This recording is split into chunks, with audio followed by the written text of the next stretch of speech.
مرحبا يا شباب. قصتنا لهذا اليوم كان في رجل دير ورجل دايموند، وحصلت لهدول الرجلين قصة غريبة وعجيبة. إذا بدكم تعرفوا شو صار حطوا لايك واشتركوا بالقناة وتابعوا هذا المقطع حتى النهاية. اوف يا شباب، والله انا رجل الديرت، والله ما بعرف شو بدي اسوي. شوفوا شكلي كله مصنوع من الديرت يا شباب، والله ما بعرف. وشكلي انا كل العالم بتتنمر علي وبتقول لي انت واحد فقير ومعفن وما حدا بيرضى بيساعدني. بس هلا يا شباب انا رح احاول اطلع وخلي العالم تساعدني. وحتى يعني يا شباب بتقولوا لي ليش ما بتشتغل؟ انا كل ما بروح اشتغل بيقلعوني، بيقولوا لي انت وسخ وشكلك مثل الديرت المعفن. والله ما بعرف يا شباب شو بدي اسوي. والله شوف حتى انا شكلي مثل الاهبل. شوفوا يا جماعه، شوفوا والله ما بعرف شو بدي اسوي. والله اوف. والله يا شباب الحل الوحيد اني اطلع واطلب المساعدة من هالناس. يعني شو بدي اسوي؟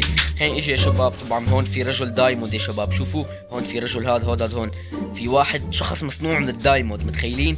طلعوا يا شباب، تعالوا شوفوا ليكو عنده بيت. خلينا نجي لعنده بلكي بيساعدنا يا شباب. بلكي عمو مين على الباب؟ انا رجل ديرت بالله، بس بدي مساعدة يا عمو. بس لا تكون مساعدة؟ ايه. روح انقلع من هون. روح شو؟ انقلع من هون. طب ليش يا عمو؟ والله بس تعال ساعد. تعال شوي، تعال فوت لعندي شوي على البيت شوي. نعم. افتح صندوقي وشوف الموارد اللي عندي اياها يا فقير يا معفن. واو، في هذا عندك يا عمو؟ بالله اعطيني. يلا هلك انقلع. شو انقلع؟ طب بس اعطيني شوي يا عمو. ما عم تفهم كلامي؟ طيب يلا. قلك تعال بس نظف لي البيت من جسمك الوسخ. نظف لك البيت من جسمي؟ طب شو انا شو دخلني؟ انا شيء انت فوتتني، ما نظف لك شيء. ما لي علاقة، تعال هون ونظف احسن ما اقتلك بهالسيف. طيب يلا يا شباب خلينا ننظف له. شو بدنا نسوي؟ واحد مثل هاد. خلينا نهرب. اهرب والله اهرب يا شباب. خلينا نشد خلاص. يلا عمو يلا باي. شو عم تسوي هون قدام بيتي يا كروي المعفن؟ تعال هون. لا والله يا عمو ما عم اعمل شيء، تركني بحالي، انا فقير بحالي. شو بدك فيني؟ شو رايك هلا اقتلك؟ لا ما تقتلني بالله يا عمو. خلاص بروح لا تقتلني. لا خلاص. ها طبعا مين انا يا شباب؟ انا هو رجل الديرت، ولكن انا ساحر. تقولوا لي شو كيف انت ساحر؟ بقول لكم نعم، انا كنت عم اختبره لهذا الغني الفاشل وتبين معي انه هو رجل متكبر، فلهيك رح احوله لرجل ديرت، ورح رح اخذ كل موارده، ورح خليه ينمنع من الفوت على بيته بتعويذه رح اعمل له اياها. وانا رح صير رجل دايموند ورح خليه يتعذب مشان يعرف كيف يتكبر على الناس. خليني اجي على بيتي يجيب التعويذه.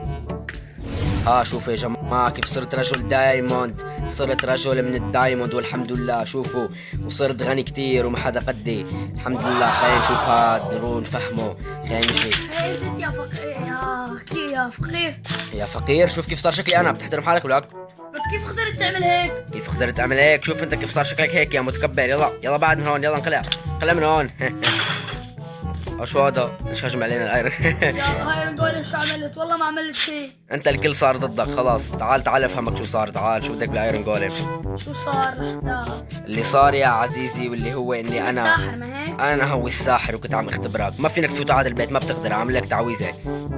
ما فينك. جرب.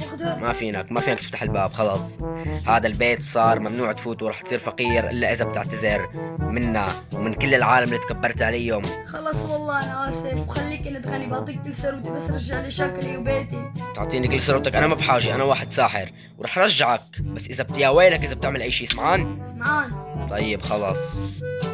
بس شباب هم نكون وصلنا لنهاية هذا المقطع. إذا عجبكم لا تنسوا تحطوا لايك وتشتركوا بالقناة وتفعلوا جرس الإشعارات ليوصلكم كل جديد. وإذا ما عجبكم فالمقاطع الجاي راح تعجبكم، فلهيك اشتركوا بالقناة ولا تفوتوا المقاطع الجاي يا أساطير